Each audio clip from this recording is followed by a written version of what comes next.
तो श्री हरे राम बाबा का चरित्र हम लोग सुन रहे थे। आज हमें वहीं से आगे कथा को बढ़ाना है। श्री गुरुदेव भगवान वर्णन करते हैं कि महाराज हरे राम बाबा इधर-उधर विचरण करते रहते थे।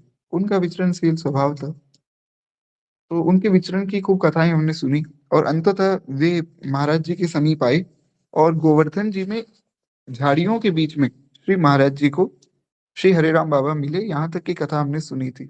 एक मेरा विशेष आग्रह है, जो लोग अभी तक हरे राम बाबा की कथा नहीं सुन पाए हैं या जिनकी कल और परसों की कथा छूट गई, तो आप लोग प्रयास कीजिए कि आप यूट्यूब पे जो रिकॉर्डिंग है 2-3 दिन की, वो सुन लीजिए, ताकि हरे राम बाबा के चरित्र से आप प्रेरणाएँ ले सकें। बड़ा अद्भुत चरित्र है हरे राम बाबा का। है, एक बार प्रेम से बोलिए भक्तवत्सल भगवान की जय। तो यहाँ तक की कथा हमने कल सुनी थी।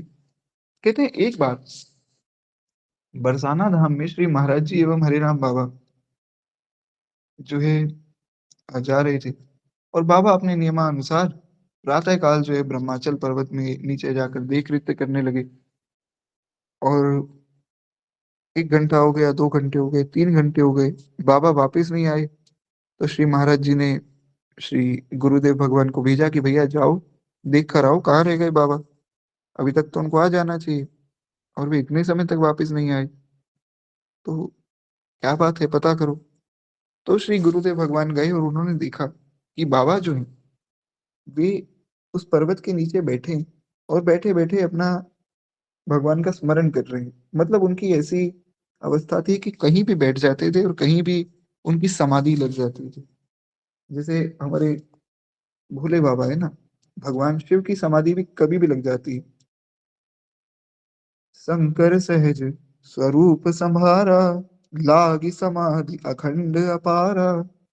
भगवान शंकर अपने सहज स्वरूप में आए और उनकी अखंड अपार समाधि लग गई, ऐसा गोस्वामी जी कहते हैं। और एक जगह नहीं, लागी समाधि अ, सहस सतासी।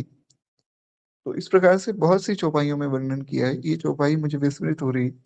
तो उसमें गोस्वामी जी कहते हैं कि 87,000 वर्षों की समाधि लगी। उसके बाद फिर कामदेव आए, कामदेव ने बाण चलाया, कथा आप सबको याद है। तो ऐसे ही हरे राम बाबा थे। कहते हैं समय-समय पर भावावेश आ जाता था उनको और विभिन्न अवस्थाएँ बाबा के शरीर में बनी रहती थी।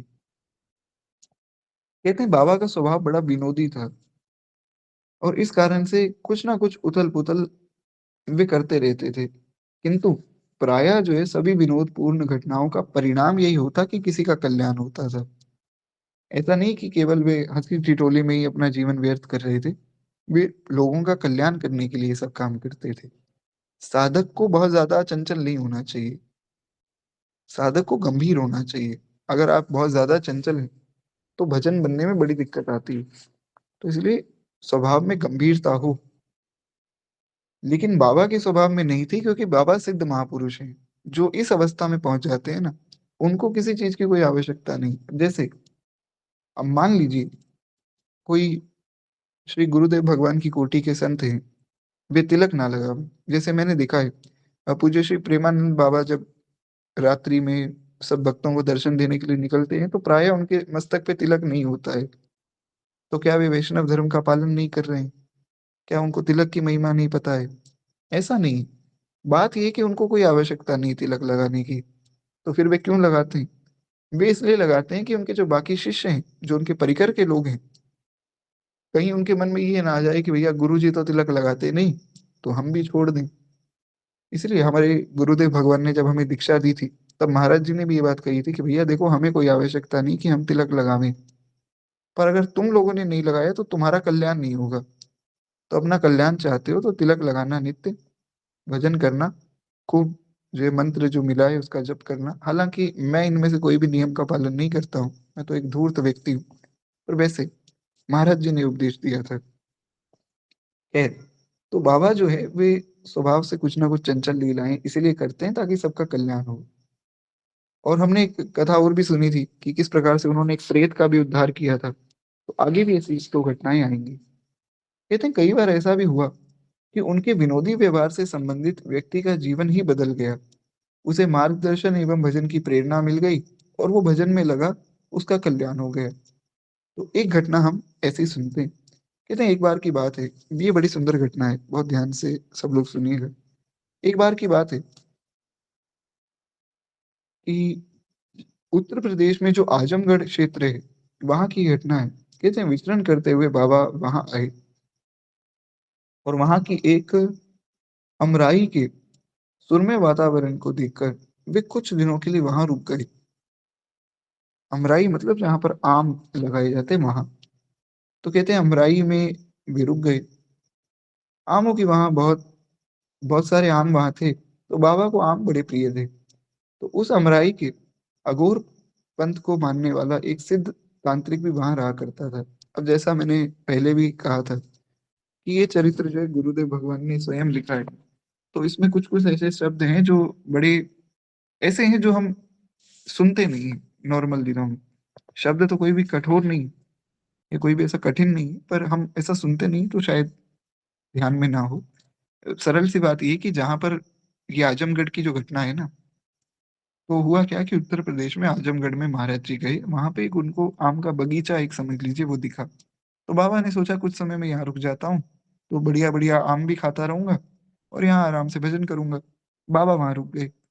बात ये थी कि उस अमराई में एक तांत्रिक रहता था, तो उस क्षेत्र में उसके तांत्रिक चमत्कारों की बड़ी ख्याति थी। लोगों को कोई काम करवाना होता था, तो पहुँच जाते थे तांत्रिक के पास।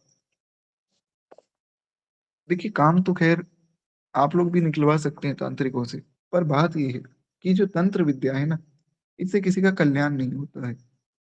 तो इसलिए इन सब चीज़ों से बचना चाहिए। अगर आप भगवान के आश्रित हैं, तो आपको तो चिंता करनी ही नहीं है। आपके मन में कोई विचार आएगा, उससे पहले ही पूर्ण हो जाएगा।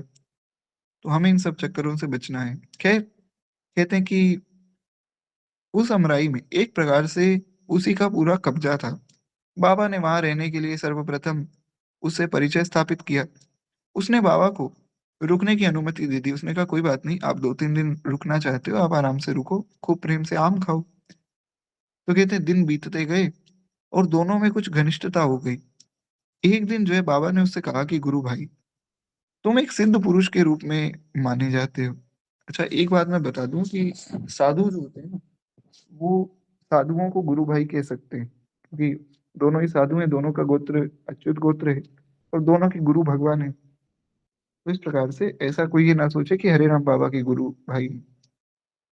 तांत्रिक इनका मार्ग अलग है, बाबा जो है वैष्णव है, उनका मार्ग अलग है। तो खैर बाबा ने पूछा कि भैया तुम यहाँ पर बड़े सिद्ध पुरुष माने जाते हो। लोग कहते हैं तुम्हारे चमत्कार जो है बड़े अद्भुत होते हैं। अतः तुम मुझे भी अपना कोई तांत्रिक करामात दिखाओ, मैं भी तो देखूँ तुम्हारा चमत्कार कैसा होता है। तो अपने चमत्कार दिखाने के लिए वह अघोरी मध्य रात्रि में बाबा को शमशान ले गया। वहाँ बाबा को कुछ देर बैठाने के लिए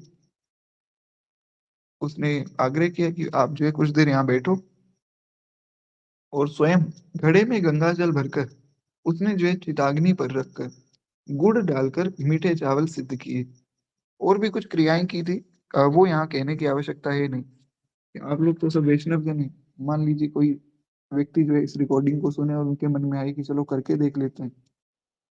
तो इसलिए वो सब क्रियाएं तो मैं नहीं कहूँगा। मुख्य बात ये है कि उस व्यक्ति ने शमशान में बाबा को बिठाया, कुछ-कुछ क्रिया उसने की। उसके पश्चात उसने जो है विभिन्न तांत्रिक मंत्रों एवं क्रियाओं के द्वारा अनेक प्रेतों का आवाहन कर लिया। फिर आए हुए प्रेतों को क्रमशः जो है परोस कर वह अघोरी मीठे चावल खिलाने लगा। बाबा दूर बैठ गए, ये सब दृश्य देख रहे थे। यहाँ एक बात बहुत ध्यान देने वाली है, अगर आप लोगों ने ध्यान दी हो तो, कि बाबा के स्थान पर कोई और होता, तो वो व्यक्ति डर जाता। कोई भी साधारण व्यक्ति डर जाता कि इतने सारे प्रेत आ रहे हैं, ये हो क्या रहा है? तांत्रिकों का तो काम ही यही हो, तो दिन-रात प्रेतों में रहते हैं, तो उनको तो आदत है। लेकिन बाबा नहीं डरे। ये भी हो सकता था, संभव था कि वो व्यक्ति वहाँ से भाग जाता या वो मूर्छित हो जाता, बेहोश हो जाता, कुछ भी हो सकता था। पर हरे राम बाबा जैसे महापुरुष, उनको जीवन में कोई भय है ही नहीं। जो भगवान के आश्रय थे, उसको क्या भय है? एक बड़ा प्यारा जो है पद है, श्री सूरदास बाबा का। आप लोग कहें, तो मैं थोड़ा-सा सुना देता हूँ। बड़ा अद्भुत वर्णन श्री सूरदास जी करते हैं। अ, उसमें एक बड़ी सुंदर बात है। वे कहते हैं कि प्रभु, यम जो है, यमराज, उससे मुझे कोई डर नहीं है। क्यों? क्योंकि मैं आपके आश्रित हूँ। बस मेरी ये प्रार्थना है कि आप जो है, मेरे अवगुणों को अपने चित्त में मत धरना। हे प्रभु मोरे अवगुण चित्त न धरो। भगवान ने कहा, क्यों भैया? तुम्हारे अवगुणों को क्यों ना धरूं मैं अपने चित्त में? तो सूरदास जी ने बड़ी प्यारी बात कही। सूरदास जी ने कहा, समदर्शी प्रभु नाम तिहारो, समदर्शी प्रभु नाम तिहारो, अपने पुनः ही करो, हे हरि मोरे अवगुण चित न धरो। इसी पद में अंत में एक बड़ी सुंदर बात कही सूरदास जी ने। वे कहते हैं, एक जीव एक ब्रह्म कहावत, सूर शाम झगड़ो, अब की बेर प्रभु टेर पकड़ लो, नहीं व्रत जात टरो, हे हरि मोरे अवगुण चित ना धरो। तो यहाँ से जो बात मुझे कहनी, वो ये है जो श्री सूरदास जी ने कही कि एक ब्रह्म एक जीव कहावत, बस दो ही हैं। सूरदास जी कहते हैं कि मेरी दृष्टि में कोई तीसरा नहीं है। प्रभु एक मैं हूँ और एक आप है। तो इसीलिए भक्त वैष्णव इसलिए नहीं डरते। उनके सामने कोई भूत प्रेत आ जाए तो उनको ये लगता है कि श्री ठाकुर जी आए, भूत के रूप में आए महाराज आज। मीराबाई के सामने इतना बड़ा जो है शेर आकर खड़ा हो गया, सब लोग कांप रहे हैं। मीराबाई जो है जाकर आरती की थाली सजाकर पूजा कर रही कि नरसिंह भगवान पधारे हैं, तो महाराज नरसिंह भगवान का खूब स्वागत होना चाहिए। इसलिए ये समझना चाहिए कि जो भक्त है, उसको किसी का कोई डर नहीं है। वो तो अपने नेत्रों में भगवान की छवि को बसा कर रखता है, तो वो भगवान का ही ध्यान करता है। मोहनी मूरत सांवली सूरत, नैना बने विशाल, बसो मेरे नैनन में नंदलाल। ये भी सूरदास जी का ही पद है, बड़ा अद्भुत पद है। खैर, एक बार प्रेम से बोलिए श्री सूरदास जी महाराज की जय। तो इस प्रकार से बाबा के मन में कोई ऐसा डर नहीं आया कि इतने सब प्रेत आ रहे हैं, ये सब क्या हो रहा है। तो कहते हैं बाबा ने अपने जीवन में अनेक प्रेतों का पहले ही उद्धार कर दिया था। तो अनेकों जो है लोकोत्तर सिद्धों का उन्होंने पहले संग किया हुआ था। अनेक देवताओं के साथ वार्तालाप किया हुआ था। मतलब प्रत्यक्ष रूप में, जैसे आप और मैं बात कर रहे हैं ना, वैसे वे प्रत्यक्ष रूप में देवताओं से बात करते थे। तो अघोरी के इस चमत्कार से उनको तनिक भी कोई हैरानी नहीं हुई। तो इसके विपरीत उस समय उन्होंने एक ऐसी विनोदी लीला कर डाली जिससे अघोरी भयभीत हो गया। अब बताइए कि हुआ क्या? महाराज बाबा ने उस अघोरी को कैसे डराया। कहते हैं कि बाबा ने एक लंबे बांस में जो है नीचे से ऊपर तक सफेद कपड़ा बांधा और उसके जो है लटकते हुए छोर पर ध्वजा की तरह फहराते हुए वे उसी निविड़ अंधकार में अघोरी के सामने आ गए। और उस समय जो है बाबा का शरीर मात्र कौपीन धारण किए हुए थे। तो उछलते कूदते डरावने शब्द करते हुए बाबा ने उसे डरा दिया। सरल शब्दों में बाबा ने क्या किया कि एक वहां पर एक बांस उठाया। बांस तो शमशान घाट में मिलना कोई बहुत बड़ी बात है नहीं, तो बांस मिल गया। तो बांस उठाकर उन्होंने उस पर एक सफेद कपड़ा डाल दिया और सफेद कपड़ा डालकर उस बांस पर चढ़ गए। और ऐसा लग रहा था मानो कोई ध्वजा हो, जैसे कोई झंडा होता है ना, उस प्रकार से उस बांस पर चढ़ गए। भगवान जाने कैसे चढ़े होंगे, पर बाबा तो बाबा है। तो चढ़कर बांस के सहित ही उस अघोरी के सामने आए। वो बेचारा अपनी तंत्र विद्या दिखा रहा था, तो उसको ध्यान नहीं है कि पीछे क्या चल रहा है। वो तो प्रेतों को भोजन कराने में व्यस्त था। मन ही मन खुश हो रहा था कि आज ये जो है वैष्णव संत मेरा चमत्कार देखकर हैरान हो जाएंगे। पर बाबा जो है अपनी ही खेल कूद में लगे हुए थे। तो उन्होंने उस बांस पर चढ़कर सफेद कपड़ा डाला और उस अघोरी को डराने लगे। तो उछलते कूदते हुए डरावने शब्द कर रहे थे।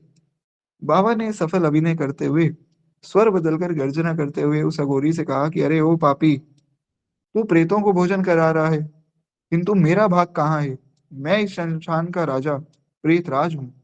शीघ्र ही मेरा भोग मुझे दो, अन्यथा जो है मैं तुम्हें कच्चा चबाकर खा जाऊंगा। तो बाबा का ये नाटक सुनकर वो भाग गया। उसने सोचा कि महाराज प्रेत राज आ गया, और प्रेत राज का भोजन मैं भूल, क्योंकि क्या होता है, वैसे कहना तो नहीं चाहिए, पर चलिए मैं एक बात बता देता हूँ। तंत्र विद्या में, अब इस बात को कोई ध्यान में मत रखिएगा, मैं केवल वैसे ही बता रहा हूँ। तंत्र विद्या में क्या होता है ना, कि जब आप प्रेतों को सिद्ध करते हैं, तो सबसे पहले प्रेत राज को सिद्ध किया जाता है। आप प्रेत राज को जूठा भोजन नहीं दे सकते हैं। तो वो अघोरी इसीलिए डर गया कि अब बाकी प्रेतों को मैं भोजन करा रहा हूँ, पीछे से प्रेत राज आ गया, अब मैं इसको जूठा भोजन कैसे दूंगा, तो ये मुझे मार तो वैसे भी देगा। तो इसलिए वो वहां से डर के भाग गया। तो ऐसा जो है तंत्र शास्त्र में वर्णन है कि प्रेतों को सिद्ध अगर करना है, तो पहले प्रेत राज को सिद्ध करो। फिर प्रेत राज अगर सिद्ध हो जाएगा ना, तो महाराज फिर बाकी सारे प्रेत आपकी सेवा में वैसे ही आ जाएंगे। तो यहाँ पे भी एक सूत्र ये समझा जा सकता है, चाहे कहानी भूत प्रेतों की, पर इससे एक बात ये समझी जा सकती है कि अगर एक को प्रसन्न कर लें तो सब आ जाएंगे।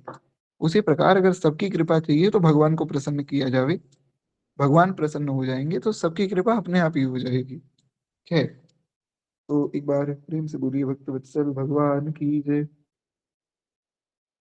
तो इस प्रकार से बाबा ने उसे डरा दिया, वो बेचारा वहां से भाग गया। तो उसने जो है प्रेतराज को अपने वश में करने के लिए काफी मंत्र भी बोले, बाबा वश में आई नहीं। खूब क्रियाएं की, बाबा तो, क्योंकि बाबा तो बाबा है, वो प्रेतराज थोड़ी। वो बेचारा प्रेतराज सोच के मंत्र बोल रहा था। तो उसने सोचा कि आज तो किसी ऐसे प्रेतराज से पाला पड़ा है जो अत्यंत ही बलशाली है, मेरे मंत्रों के अधीन भी नहीं हो रहा है। तो अत्यंत घबराकर वो वहां से भाग गया। बाद में अमराई में जब बाबा से उसका मिलन हुआ, तो उसने प्रेतराज के द्वारा खड़े किए संकट की सारी बात बताई। उसने कहा कि आप तो वहां से शायद चले गए थे, ऐसे ऐसे मेरे साथ हुआ। तो बाबा ने रहस्य खोला, बाबा ने कहा कि अरे, वो और कोई नहीं था भैया, तुम व्यर्थ में डर रहे हो। वो मैं ही था, मैं ही आपको डरा रहा था। तो उसने पूछा कि तुम मुझे डरा रहे थे, मतलब तुम्हें डर नहीं लगा क्या इतने प्रेतों को देख के? बाबा बोले, भैया राम जी की सृष्टि, राम जी के प्रेत, मैं किससे डरूंगा। कितनी सुंदर बात है अगर बहुत ध्यान से समझी जाए। तो बाबा ने दो शब्दों में ही सारी बात कह दी कि राम जी की सृष्टि और राम जी के ही तो प्रेत है, तो इसमें डरना क्या। खैर, कहते हैं उसके पश्चात परम कारुणिक श्री हरिराम बाबा ने उस तांत्रिक को भांति भांति से भक्ति का उपदेश दिया। वो उसके साथ इसीलिए ही बैठा करते थे कि इसको मैं किसी प्रकार भक्ति में लगा दूं, कि तंत्र मंत्र को छोड़ के भगवान का भजन करे, और आत्मा को जो है अधोपतन में ले जाने वाली इस तांत्रिक क्रिया को छोड़कर उसको भजन में लगाया। ये बाबा की कृपा हुई उस पर, क्योंकि अगर तंत्र विद्या का वो पालन करता रहता तो वो नर्क में जाता। तांत्रिकों का यही हाल होता है, कोई बहुत अच्छी बात नहीं है तंत्र मंत्र। और बाबा जैसा कोई सिद्ध पुरुष जब कुछ बताता है ना, तो व्यक्ति की वाणी का प्रभाव होता है। जैसे मान लीजिए पूज्य श्री गुरुदेव भगवान कुछ बात कहें, तो वो एक बार में ही आप लोगों के घर में, आप लोगों के मन में घर कर जाएगी, आप लोग मान लेंगे। कोई मेरे जैसा धूर्त पापी कहे तो हो सकता है कि थोड़ा विश्वास कम हो। कोई ऐसा व्यक्ति कहे जो भगवान को उल्टा सीधा कहता है, तो मन में बिल्कुल भी विश्वास नहीं होगा। तो इस प्रकार से हर एक व्यक्ति की वाणी का प्रभाव अलग अलग होता है। इसलिए हम कई बार सुनते हैं ना, किसी संत ने जो है किसी को आज्ञा की, उसका जीवन बदल गया। क्यों? क्योंकि वो संत की इतनी जो है भजन की ऐसा उनका तेज है कि वो जो भी मुख से शब्द निकाल रहे हैं वो सत्य हो रहा है। तो ये सब संतों की कृपा से ही होता है। खैर, इस प्रकार से बाबा ने जब उसको उपदेश किया, तो बाबा के मुख से जैसे ही वो शब्द निकले, वो मान गया, उसका कल्याण हो गया। क्योंकि उसके बाद जो है उसने फिर वो अमराई छोड़ दी, वो फिर कहीं और चला गया। और वो कहाँ गया और उसके आगे का जीवन किस प्रकार से रहा, ये जानने का हमारे पास कोई साधन भी नहीं है, और हमें जानना भी नहीं है। हमें जान के क्या करना है, पर ये है, श्री गुरुदेव भगवान लिखते हैं कि किंतु हमारा विश्वास है कि ऐसे प्रेमी दिव्य संत का संग पाकर और उनकी कृपा दृष्टि पाकर वो अवश्य ही भगवान के भजन में लगा होगा। ये बात तो निश्चित है। खैर, एक बार प्रेम से बोलिए भक्त वत्सल भगवान की जय। तो इस प्रकार से इस अघोरी का भी कल्याण श्री बाबा ने करवाया है। आगे श्री गुरुदेव भगवान लिखते हैं कि हरे राम बाबा की सृष्टि के सूक्ष्म सूक्ष्म जो स्तरों पर तक एकदम निर्बाध पहुंची थी। सरल बात इतनी है कि जो एकदम सूक्ष्म से सूक्ष्म है ना, सूक्ष्म सूक्ष्म तक, एकदम सूक्ष्म, वहां तक भी बाबा की निर्बाध थी। यानी कि बहुत महीन चीजों को भी बड़ी सरलता से देख सकते थे, बहुत सूक्ष्म रहस्यों को समझ सकते थे, बहुत सूक्ष्म वस्तुओं को देख सकते थे, सब प्रकार से वे सूक्ष्मता को जानते थे। कहते हैं भौतिक इंद्रियों एवं उनसे उत्पन्न ज्ञान से जो है आबद्ध सामान्य मनुष्य जिन सृष्टि रहस्यों को नहीं जान पाता है, बाबा उन रहस्यों को साक्षात देखते थे। सृष्टि क्या है, किस प्रकार से बनी, प्रकृति क्या है, भगवान क्या है, देवता क्या है, वो सब कुछ बाबा को प्रत्यक्ष दिखता था, क्योंकि वे इतना नाम जप करते थे। नाम जप के प्रभाव से उनको सब मिल गया था। नाम जप की ऐसी महिमा है कि आप विश्वास करके देखिए, नाम जप से सब कुछ मिल जाता है। अगर किसी को कुछ भी नहीं आता है ना, तो नाम जप से सब मिल जाता है। श्री कबीर दास जी ने ना तो कभी कोई गुरुकुल में पढ़ाई की, और ना ही महाराज मदरसे में पढ़ाई की। मदरसे में पढ़ने गए, उनको उर्दू भाषा सिखाई जा रही थी। तो कबीर दास जी ने कहा, तू मोहे काह सिखावे आल ब्याल, मेरी पटिया पे लिख दे श्री गोपाल। कबीर बाबा ने कहा कि मुझे आल बेयाल कुछ समझ नहीं आता, ऐसा करो मेरी इस पटिया पे भगवान का नाम लिख दो। नहीं छाड़ूं बाबा राम नाम, मोहि और जगत सो कौन काम, नहीं छाड़ूं बाबा राम नाम। कबीर बाबा को बहुत डांटा गया कि अरे तुम मुसलमान होकर ये राम राम करते हो, ये कोई अच्छी बात है, कल से राम का नाम मत लो। तो कबीरदास जी ने कहा कि क्यों भैया, मैं क्यों ना लूं राम का नाम। तो बोले हमारी पढ़ाई करो, जो हमारे भगवान है उनका नाम लो। बोले नहीं, मैं तो राम नाम ही लूंगा, चाहे कुछ भी हो जाए। मोहे और जगत सो कौन काम। तो कबीरदास जी ने पढ़ाई छोड़ दी। पहले दिन स्कूल गए, पहले दिन ही महाराज स्कूल से भाग गए, उसके बाद कभी पढ़े ही नहीं। और कबीरदास जी की ऐसी ऐसी पंक्तियां हैं, आज भी बड़े से बड़ा कोई विद्वान पंडित भी उन पंक्तियों का रहस्य नहीं समझ सकता है। तो सोचिए कबीरदास जी को ये सब कैसे मिला, केवल राम नाम के प्रभाव से।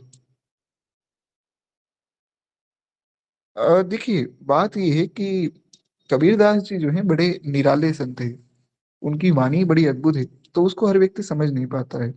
इसलिए लोग जो है उनकी वाणी का गलत अर्थ निकाल लेते हैं।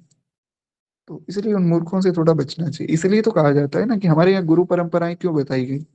अगर आप गुरु परंपरा से सब समझेंगे तो आपको शास्त्र का सही अर्थ पता लगेगा, वरना शास्त्र का गलत अर्थ निकालकर व्यक्ति अपना कल्याण रोक भी सकता है। जैसे रावण, रावण बड़ा अच्छा भक्त था भगवान का, पर उसने शास्त्रों में कुछ बातें स्वयं पढ़ी, उसका गलत अर्थ निकल गया, तो उसने अपना कल्याण स्वयं ही रोक दिया। खैर ऐसा होता है अक्सर। तो इसलिए संतों को और भगवान के भक्तों को ही सुनना चाहिए, ताकि हमें शास्त्रों का सही सही अर्थ पता लगे। तो खैर एक बार प्रेम से बोलिए भक्त वत्सल भगवान की जय। तो इस प्रकार से अ, श्री बाबा भी बड़े अद्भुत महात्मा है। हाँ, जो लोग कबीरदास जी को भगवान मानते हैं वो भी मूर्ख हैं, उनका भी क्या कहा जाए। वो तो खैर अपना अपनी गाड़ी चलाने के लिए, अपना बिजनेस बढ़ाने के लिए ऐसा सब काम करते हैं। ऐसे लोगों से बचना चाहिए। उन्होंने कहा कि शक्कर शक्कर जपने से देखिए शक्कर में और भगवान के नाम में बहुत भेद है। ये तो मूर्ख लोग ऐसी बातें करते हैं, अरे क्या जो है गुड़ गुड़ कहने से गुड़ का स्वाद आ जाएगा। अरे भैया ये कैसी बात है, राम राम कहने से राम का स्वाद तो आ जाएगा, इतना तो मैं विश्वास के साथ कह सकता हूँ। गुड़ गुड़ कहने से गुड़ का स्वाद आए या नहीं भगवान जाने। अच्छा एक बात और भी है, चलिए मान लीजिए आप दिन रात शक्कर शक्कर कह रहे हैं, तो शक्कर शक्कर कहने से मुख में पानी तो आएगा, मन तो करेगा कि शक्कर को खा लें। मन करेगा तो शक्कर के पास आप स्वयं चले जाएंगे। तो इसलिए राम राम करने से मन तो करेगा कि भैया राम जी को पालें। तो खैर ऐसे उदाहरणों का ऐसा ही जवाब होता है। निश्चिंत रहिए, खूब प्रेम से भजन कीजिए, क्या कहा जाए। हाँ बिल्कुल, मिश्री से मीठा तो श्री किशोरी जी का नाम है ही। तो खैर एक बार प्रेम से बोलिए भक्त वत्सल भगवान की जय। तो इसी प्रकार से बाबा जो है बड़े अ, सूक्ष्म रहस्यों को समझते थे। वे जिस स्थल पर पहुंचते यदि वहाँ जो है सिद्ध जगत का अथवा कोई देव जगत का व्यक्ति होता तो वो उसको पहचान लेते। सूक्ष्म सृष्टि को जानते थे उसका मतलब क्या है? हमने कल की कथा में सुना था कि बाबा जो है विचरण करते-करते एक ऐसी जगह पे पहुँच गए, जहाँ पे सामान्य मनुष्य की पहुँच नहीं है और वहाँ पे सतयुग के ऋषि-मुनि महात्मा बैठकर योग साधन कर रहे थे। हम लोग तो वहाँ नहीं पहुँच सकते हैं। बाबा कैसे पहुँच गए? नाम जप के प्रभाव से। यही तो है सूक्ष्म सृष्टि को पहचानना। सृष्टि हमारे सामने ही है, ऐसा नहीं कि कोई अलग से कोई सृष्टि है, पर वो हमें दिख नहीं रही। क्यों? क्योंकि हमारे पास वो दृष्टि नहीं। कुछ ऐसी डायमेंशंस हैं जहाँ पे बहुत से संत आज भी रहते हैं। हनुमान जी भी एक अलग डायमेंशन में रहते हैं। तो ये सब बातें जानकर हमारा कुछ विशेष लाभ है नहीं। आप खूब नाम जप कीजिए, आपको प्रत्यक्ष सब संत दिखने लग जाएँगे। कहते हैं इस प्रकार से बाबा जहाँ भी जाते, उनको अनेक संतों के, महापुरुषों के दर्शन होते रहते और अनेक रहस्यों को वे समझ जाते और उनको कोई भी जो है ऐसी दिक्कत नहीं आती थी रहस्यों को समझने में। बड़ी सरलता से वे सब सूक्ष्म रहस्यों को जान लेते थे। तो आगे श्री महाराज जी लिखते हैं कि एक ऐसी घटना का उल्लेख और किया जा रहा है। एक बड़ी सुंदर घटना है। कहते हैं आगरा के निकट जो है जगनेर नामक एक गाँव है, जिसमें लगी हुई कुछ पहाड़ियाँ हैं। तो आगरा के पास कोई गाँव है जगनेर, कोई आगरा के पास से हो तो आप में से बता सकता है। तो वहाँ पे कुछ पहाड़ियाँ हैं। कहते हैं यहीं जो है पूर्व में कभी ग्वाल बाबा नामक कोई सिद्ध महापुरुष रहते थे और उन्हीं के नाम से उस जगह का नाम ग्वाल बाबा कहा जाता है। यानी कि उन पहाड़ियों का नाम भी ग्वाल बाबा पड़ गया। एक बार जो है बाबा विचरण करते हुए वहाँ पहुँचे और कुछ माह तक वहाँ निवास किया। बाबा तो बाबा थे, उनके मन में आया कि चलो यहाँ जाता हूँ पहाड़ियों में और पहाड़ियों में निवास करूँगा। तो उनके मन में कुछ ना कुछ भगवान का स्मरण चलता ही रहता था। तो 1 दिन रुके, 2 दिन रुके, ऐसे करते-करते बहुत से महीने बीत गए। तो कहते हैं कि पहाड़ी के ऊपर बाबा रहा करते थे और गाँव के एक व्यक्ति उन्हें अल्प सीधा जो है सामान पहुँचा दिया करते थे। क्योंकि बाबा ने किसी व्यक्ति से कोई सेवा तो ली नहीं थी। तो गाँव के लोगों ने देखा कि इस पहाड़ी के ऊपर आकर शायद कोई सन्यासी या कोई भगवान के भक्त, कोई महात्मा रहते हैं। तो उन्होंने सोचा चलो इनकी सेवा की जाए। तो संत भगवान के रूप में बाबा की सेवा होती, तो सीधा सामान दे दिया जाता, मतलब कच्चा, जैसे आटा दे दिया, सब्जी दे दी, फिर बाबा उसको खुद ही बना के खुद ही पा लेते थे। पहाड़ी पर पेयजल का अभाव था, तो नीचे से जल लाया जाता, तो अत्यंत श्रम साध्य था। श्रम साध्य था मतलब बहुत मेहनत करके नीचे से जल लाना पड़ता था, सरोवर से, क्योंकि पहाड़ी के ऊपर तो जल था नहीं। एक दिन जब बाबा को वहां रहते हुए कुछ माह व्यतीत हो गए, तब नीचे से गांव के लोगों ने धीरे धीरे बाबा के पास आना जाना भी प्रारंभ कर दिया। दर्शन हुआ, सत्संग होने लग गया। तो इस कारण से बाबा को जो है श्रद्धालुओं को जल पिलाने में बड़ी कठिनाई होती थी। बाबा के मन में आया कि यदि इस पहाड़ी पर पेयजल की व्यवस्था हो जाए तो कितना अच्छा हो जाएगा। ये बेचारे जो पहाड़ पे रहने वाले लोग हैं, इनका भी बड़ा भला हो जाएगा, क्योंकि मैं तो 2-3 महीने बाद चला जाऊंगा। ये तो बेचारे रोज सुबह जो है नीचे उतरते हैं सरोवर में जल भर के फिर ऊपर लाते हैं। तो ऐसा बाबा ने सोचा कि यहाँ पर कुछ व्यवस्था करनी करनी चाहिए। तो एक बार रात्रि में बाबा के सन्मुख एक दीर्घकाय व्यक्ति आया। एक ऐसा व्यक्ति उनके सामने प्रकट हुआ जिसकी देह बहुत विशाल थी, बहुत बड़ा शरीर था। तो जैसे ही वो व्यक्ति आया तो बाबा ने पूछा कि भैया तुम कौन हो और कहाँ से आए हो? देखिए बाबा डरे नहीं। एक बात का ध्यान रखिए कि बाबा किसी से भी नहीं डरते हैं।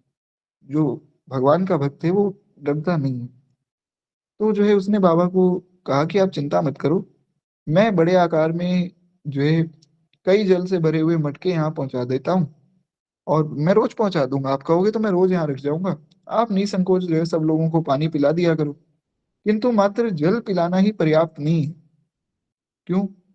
क्योंकि अरे पानी पिएँगे तो उनको भूख भी लगती है बेचारों को। तो मैं ऐसा करूँगा कि बढ़िया जो है मिठाई का प्रबंध भी मैं कर दूँगा। तो सारी व्यवस्था मैं कर दूँगा। बाबा ये सुनकर प्रसन्न हो गए। आपने कहे अनुसार वो जो भी व्यक्ति था, भगवान जाने वो कौन था, तो वो बहुत से घड़े पानी लाकर रख देता पहले ही और हलवा बनाकर और बढ़िया सुंदर घी का हलवा बनाता था और वो सारा सामान भी पहुँचा देता था। तो ऊपर पहाड़ी पर इतने पेय जल एवं मिष्ठान आदि की सुव्यवस्था देखकर लोग हैरान हो गए। लोग बोले कि हमारे घरों में तो महाराज पानी है नहीं, और बाबा तो हमारे घर से भी ऊपर रहते, तो उनके पास इतना पानी और इतनी बढ़िया बढ़िया मिठाइयाँ कहाँ से आ गई। तो कहते हैं एक दिन उस व्यक्ति ने, जो बाबा को पहले ही सीधा सामान दिया करता था, उसने पूछा कि आपके पास इतना पानी आ गया, इतना मिठाइयाँ आ गई, आजकल आप मुझसे भी कोई सामग्री नहीं लेते, बाबा बात क्या है। बाबा ने सहज स्वभाव से उत्तर दिया कि भैया तुम्हारे ही गांव का कोई बड़ा विशाल व्यक्ति है, वो सारी व्यवस्था कर देता है, इसलिए मैंने तुम्हें मना कर दिया कि तुम कोई व्यवस्था मत करो अब से। उस व्यक्ति ने बहुत बुद्धि दौड़ाई, किंतु उसको स्मरण में नहीं, उसको ध्यान में नहीं आया कि हमारे गांव में तो ऐसा कोई व्यक्ति है नहीं, और अगर होता भी तो हमें तो पता होता ना। गांव में आपस में तो लोग चर्चा करते हैं, तो हमें तो बताता कि मैं बाबा की सेवा कर रहा हूँ। तो कहते हैं अंततः मध्य रात्रि में आने वाले उस दीर्घकाय व्यक्ति का परिचय पाने के लिए वह बाबा से अनुमति लेकर एक बार ऊपर पहाड़ी पर रात्रि में रुक गया। जो वो व्यक्ति था जो पहले व्यवस्था करता था, उसने कहा बाबा मैं आपकी कुटिया के पीछे रुक जाऊंगा, मैं पूछना चाहता हूँ वो व्यक्ति है कौन, क्योंकि हमारे गांव में ऐसा कोई नहीं है। बाबा ने कहा भैया ठीक है रुक जाओ। तो वो व्यक्ति वहां रुक गया। रुका तो अपने नियम के अनुसार वो दीर्घकाय व्यक्ति आज रात को भी आया, सारी व्यवस्था उसने की। तो आते ही जो है उसने बाबा से शिकायत की कि आपने जो है गांव में इस व्यक्ति को यहाँ रात्रि में क्यों रोका है, किसी अन्य व्यक्ति को मेरे सन्मुख ना आने दिया जावे, क्योंकि इससे मेरी गोपनीयता भंग हो जाती है। मैं नहीं चाहता कोई मुझे देखे, कोई मुझे जाने, आपको बताना ही नहीं चाहिए था। तो गांव का वह व्यक्ति तो उस दीर्घकाय रहस्यमय पुरुष को देखकर घबरा गया। बाबा भी समझ गए कि ये व्यक्ति कोई सामान्य व्यक्ति नहीं। अब उस दीर्घकाय व्यक्ति ने बाबा को देखते ही देखते एक हाथ से ही उस ग्रामीण व्यक्ति को उठा लिया, और फिर जो है उसका हाथ लंबा होना प्रारंभ हुआ, और उसने इतना लंबा हाथ किया कि उसे नीचे गांव में पहुंचा दिया। इस प्रकार से ग्रामीण व्यक्ति को गांव में छोड़कर वह हाथ पुनः वापस आ गया। और यह चमत्कार देखकर बाबा तनिक भी नहीं घबराए। बात यह है कि उनके मन में कोई ऐसा हैरानी नहीं है, क्योंकि देखिए जो जिस व्यक्ति के मन में चमत्कारों के प्रति बहुत आदर भाव है ना, वो हैरान हो जाएगा। जैसे कोई मेरे जैसा सामान्य व्यक्ति है, तो भजन साधन तो मैं वैसे भी नहीं करता हूँ, मेरे सामने कोई चमत्कार हो जाए मैं हैरान हो जाऊंगा कि वाह कितनी अच्छी बात है। लेकिन बाबा की बुद्धि में इन सब चमत्कारों की कोई महत्व नहीं है, इसलिए वो हैरान नहीं होते कि अरे इतना बढ़िया चमत्कार किया। उनको लगता है कि क्या हो गया, कोई चमत्कार कर दिया तो हमें यही करना है। भगवान के नाम में, भगवान की कथा में, भगवान के संतों में इतना प्रेम हो जाए कि छोटे मोटे चमत्कारों से कोई प्रभाव चित्त पे ना पड़े। हमारी नजर में केवल भगवान का महत्व हो, अन्य किसी वस्तु का महत्व ना हो, तब वास्तव में भजन बनेगा। तो खैर एक बार प्रेम से बोलिए भक्त वत्सल भगवान की जय। तो इस प्रकार से उस दीर्घकाय व्यक्ति ने उस जो है गांव के पुरुष को उठाया और अपना हाथ लंबा करके उसको नीचे गांव में रख दिया। फिर उसका हाथ वापिस आ गया। बाबा बिल्कुल भी हैरान नहीं हुए। तो ये घटना बड़ी सुंदर है। मैं इस घटना को पहले महाराज जी से ही सुन चुका हूँ, इसलिए मैं बता रहा हूँ, थोड़ा सा आप ध्यान दीजिएगा, ये बड़ी सुंदर बात है। कहते हैं कि इस प्रकार से अ, वो हाथ वापिस आया तो बाबा ने पूछा कि भैया तुम हो कौन। तो उसने कहा कि मैं कुबेर का अनुचर एक यक्ष हूँ। यहाँ निकट ही जो है कुबेर जी का एक कोष है, जो विशेष रूप से विद्यमान है, जिसकी रक्षा के लिए मैं नियुक्त हूँ। वो सामान्य व्यक्ति को नहीं दिखता है, वो दिव्य महापुरुषों को ही दिखता है। तो कुबेर जी जो है वो यक्षों के राजा हैं। तो इसलिए कुबेर जी के पास धन तो है ही, आप सब जानते हैं। तो उसने कहा कि मैं यक्ष हूँ, कुबेर जी की सेवा में रहता हूँ, और यहाँ पर जो उनका कोष है ना पास में, उसकी मैं रक्षा करता हूँ। तो बाबा ने कहा भैया ये तो अच्छी बात है, हमारी सेवा के लिए यहाँ फिर तुम क्यों आए हो। तो उसने फिर आगे सारी बात बताई। उसने कहा कि देखिए मुझे मेरे स्वामी ने आदेश दिया कि पहाड़ी पर रहने वाले एक बाबा है, उनकी सेवा करो, उन्हें किसी बात का कष्ट ना हो, और उनकी आज्ञा के अनुसार ही मैं आपको पेय जल और खाने के लिए मिष्ठान सामान पहुंचाता हूँ। ये ऐसा क्यों हुआ, क्योंकि बाबा के मन में आया था कि यहाँ पर अगर जल की व्यवस्था होती तो सब लोग अच्छे से पानी पी लेते। उन्होंने अपने स्वार्थ के लिए नहीं मांगा, हालांकि मांगा ही नहीं, उनके मन में जो कामना हुई वो अपने लिए नहीं हुई, वो गांव के लोगों के लिए हुई। पर भगवान की करुणा देखिए, भगवान के भक्त के मन में कामना हुई, अगले दिन से प्रबंध हो गया। इसलिए भगवान के भक्त की सेवा करने के लिए देवता बड़े तत्पर रहते हैं। देवता क्या, महाराज स्वयं भगवान तत्पर रहते हैं। भागवत जी में भगवान कहते हैं, अहम भक्ताम पर अधीन हूँ, मैं भक्तों के अधीन हूँ। कुछ कुबेर को धन देवता है। जी बिल्कुल, देखिए माता लक्ष्मी जो है वो धन की देवी नहीं, वो समृद्धि की देवी है। फिर किशोरी जी जो है वो आपको समृद्धि, बुद्धि, ज्ञान सब प्रदान करती है। कुबेर जी केवल धन देते हैं। जैसे एक उदाहरण मैं देता हूँ, मान लीजिए आपके पास बहुत धन आ गया पर बुद्धि नहीं आई, तो आपका सारा धन नष्ट हो जाएगा। इसलिए माता लक्ष्मी जो है वे तो जगत जननी है, वे तो श्री किशोरी जी हैं साक्षात, तो वे समृद्धि आदि सब प्रदान करते हैं। क्या है, तो कहते हैं इस प्रकार से उसने सब अपना परिचय दिया। अपना परिचय देने के पश्चात उस यक्ष ने कुबेर का वह कोष भी बाबा को दिखाया जिसकी रक्षा वो करता था। उसने कहा कि मैं आपको ले चलता हूँ और मैं आपको वो दिखाता हूँ कि कहाँ पे है वो हमारा सारा खजाना। तो यक्ष ने अपने परिवार के सहित वहीं बाबा को प्रणाम किया। तो वहाँ उसके परिवार के बाकी लोग भी रहते थे और खूब आदर किया। बाबा ने पूर्णतः वीतराग थे, तो उनके मन में ऐसी कामना नहीं हुई। कोई मेरे जैसा लोभी लालची कामी पुरुष होता तो वो जाकर कह देता कि अरे भैया इतना पैसा है, लाओ ये सब मुझे दे दो। तो ये ऐसे मुझ जैसे जो धूर्त होते हैं उनके मन में आता है, भक्तों के मन में नहीं आता। बाबा भगवान के भक्त हैं तो उनके मन में एक बार भी ये नहीं आया कि इतना धन है मैं कुछ ले लेता हूँ। तो यक्ष देव जो है सृष्टि की एक श्रेणी के विशेष व्यक्ति हैं। यक्ष जो एक तरह से देवता ही है, ऐसा समझना चाहिए। बाबा ने इस संपर्क को भजन में विघ्न माना। अब देखिए कितनी सुंदर बात है, बाबा ने ये नहीं सोचा कि देखो कितनी अच्छी व्यवस्था भगवान ने कर दी कि अब मेरे लिए अपने आप ही बढ़िया मिठाई बन जाती है, अपने आप ही जल आ जाता है और गांव के लोग भी जो है प्रसन्न है। तो ये बहुत अच्छी बात, बाबा ने सोचा कि ये मेरे भजन में विक्षेप है, मैं भजन साधन करने के लिए यहाँ आया हूँ और ये यक्ष जो है मेरी सेवा में लग गया। तो फिर बाबा ने सोचा अब यहाँ से जाना ही सही रहेगा। तो इस प्रकार से वे अन्यत्र कहीं चले गए। तो यही है वास्तव में बाबा का वैराग्य। उनको किसी वस्तु के प्रति कोई भी आकर्षण है नहीं। एक छोटी सी घटना और सुनते हैं, उसके बाद फिर वाणी को विश्राम देंगे। एक बार प्रेम से बोलिए श्री हरे राम बाबा की जय।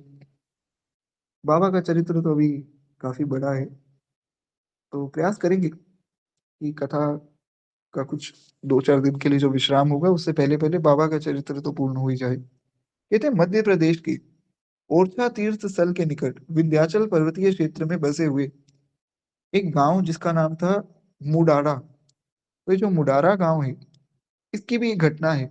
बाबा ने कुछ समय तक इस गांव में निवास किया और गांव के निकटवर्ती पहाड़ी में एक सिद्ध बाबा का स्थल था। गांव वालों की मान्यता थी कि इस स्थल पर एक सिद्ध महापुरुष रहते हैं जो किसी को दिखाई नहीं देते। वहां का एक छोटा सा कुंड भी था।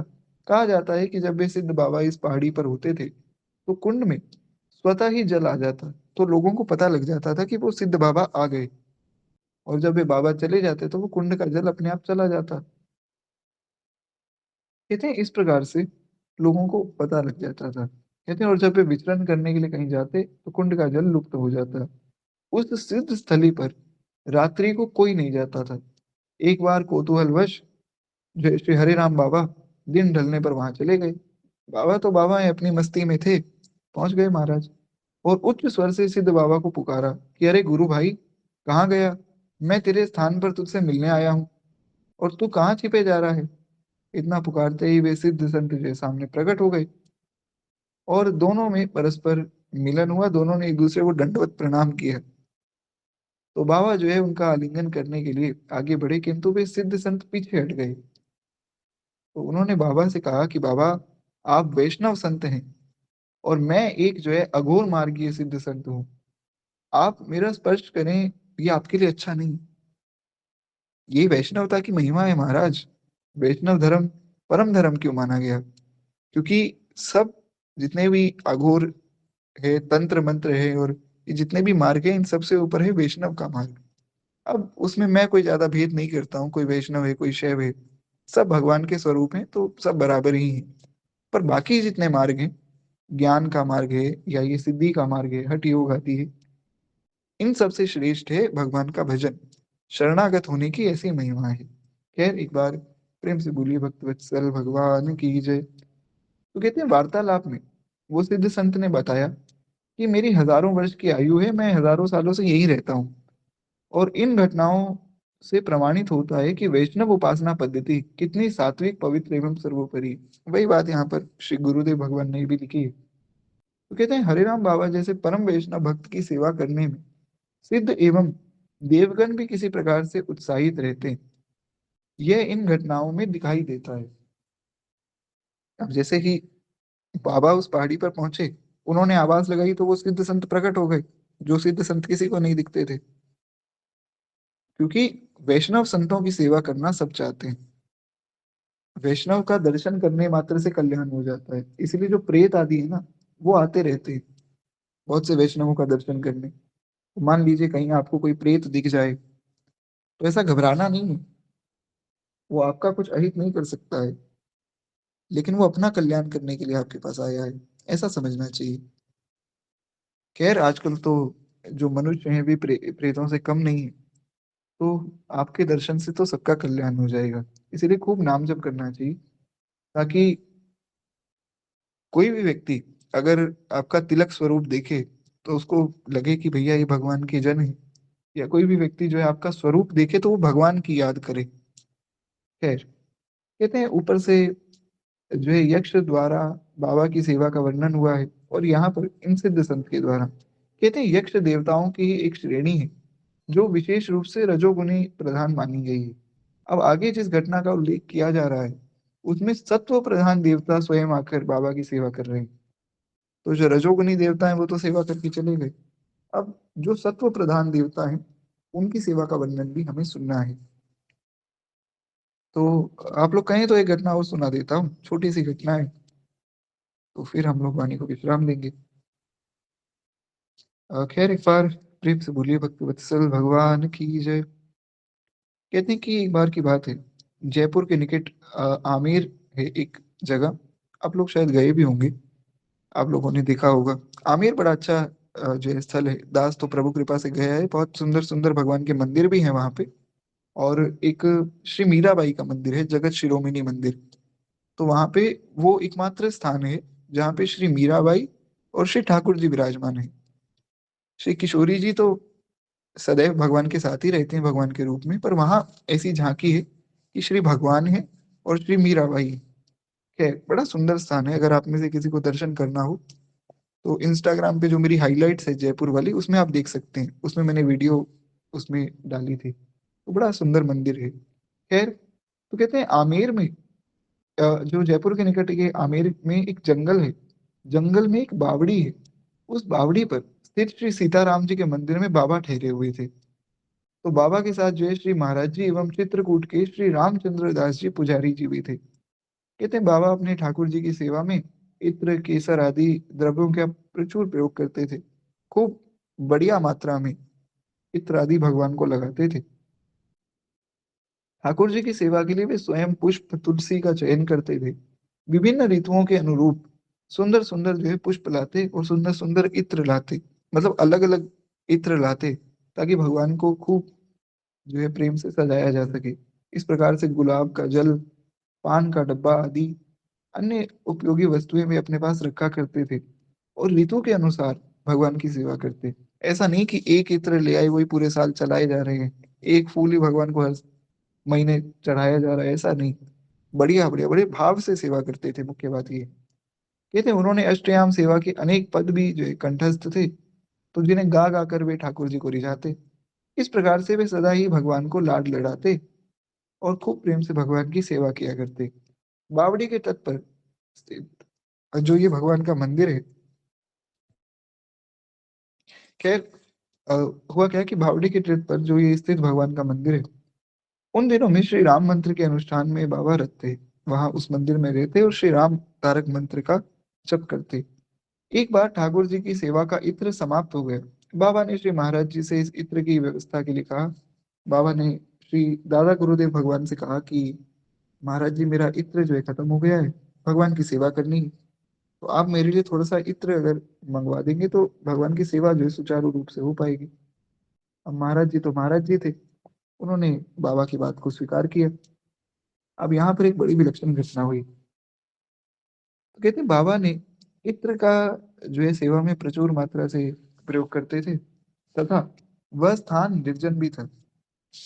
इन बात को ध्यान में रखकर श्री महाराज जी ने उत्तर दिया कि देखो भैया, बात ये है कि मैं आपको इत्र तो मंगवा दूंगा, पर यहाँ पर मैं व्यवस्था कैसे कर पाऊंगा? यहाँ व्यवस्था हो पाना बड़ा कठिन है, यहाँ तो लोग ही नहीं है, तो इत्र मिल पाना तो बड़ा कठिन है। तो आप ऐसा करो, आप कुछ दिन बिना इत्र के ही सेवा कर लो, जब व्यवस्था होगी तो मैं आपको मंगवा दूंगा इत्र। ऐसा जो है महाराज जी ने उनको आश्वासन दिया। पर बाबा के मन में आया कि बिना इत्र के भगवान की सेवा मैं कैसे करूंगा। तो बाबा थोड़े से उदास हो गए, क्योंकि अभी हमने सुना बाबा का स्वभाव थोड़ा सा बालवत था। जैसे एक बालक बड़ा भोला और बहुत ही कोमल मन का होता है ना, वैसे ही बाबा थे। खूब चंचल लीलाएं करते, खूब जो है उछल कूद करते रहते, और जैसे बालक रुष्ट हो जाता है वैसे रुष्ट भी हो जाते थे। तो बाबा का मन थोड़ा सा उदास हो गया। अब बाबा ने सोचा कि इत्र की व्यवस्था कहीं से तो हो जानी चाहिए, ताकि भगवान की सेवा जो है अच्छे से हो सके। तो श्री गुरुदेव भगवान लिखते हैं कि श्री ठाकुर जी के श्रीयज्ञ के इत्र समाप्त न होने से बाबा का मन प्रसन्न नहीं था। वे उदास मन से ही भगवान की सेवा करते थे। उस समय एक घटना घटी। स्वच्छ धोती और एकदम सुंदर वस्त्रों को धारण किए हुए एक दिव्य महापुरुष वहां पर सहसा प्रकट हो गए, और उन्होंने जो है धातु की एक बोतल देते हुए बाबा से कहा कि लीजिए, ये इत्र की बोतल है, आप जो है भगवान की सेवा में प्रयोग कर लीजिए, और खूब प्रेम से भगवान को महाराज इत्र लगाइए।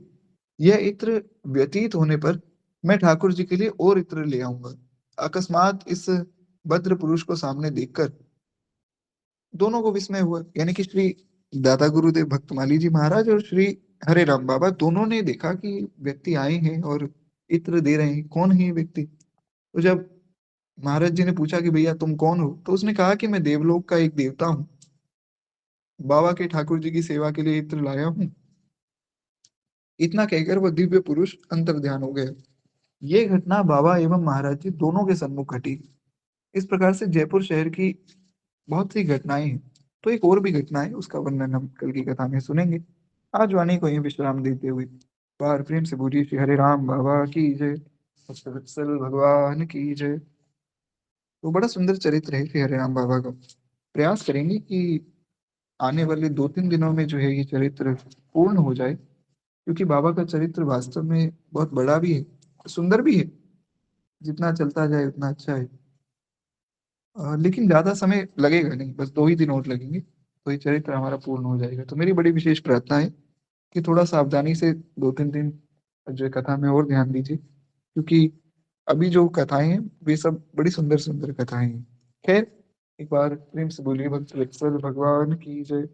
अब वाणी को यहीं विश्राम देते हैं, केवल 2 मिनट प्रेम से हम लोग भक्तमाल जी की आरती करें, उसके बाद फिर विश्राम देंगे।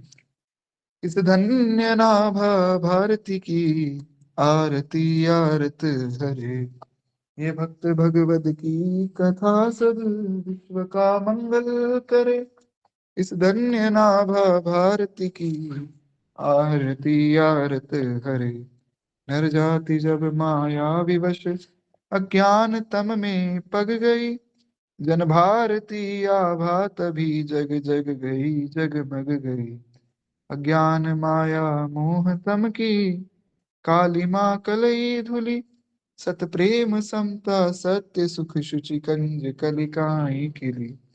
उलूक खल कली मल सकल उड़ घन प्रभात हो गई, तब सब पथिक सुंदर सुखद हरि भक्ति पथ को पा गए।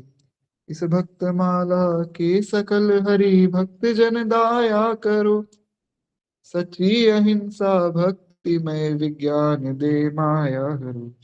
इस धन्य नाभा भारती की आरती आरत हरे। हरि भक्त वत्सल भगवान की जय, बाल कृष्ण लाल की जय, उमापति महादेव की जय, सब संतन की जय, सब भक्तन की जय, श्री भक्तमाल भगवान की जय।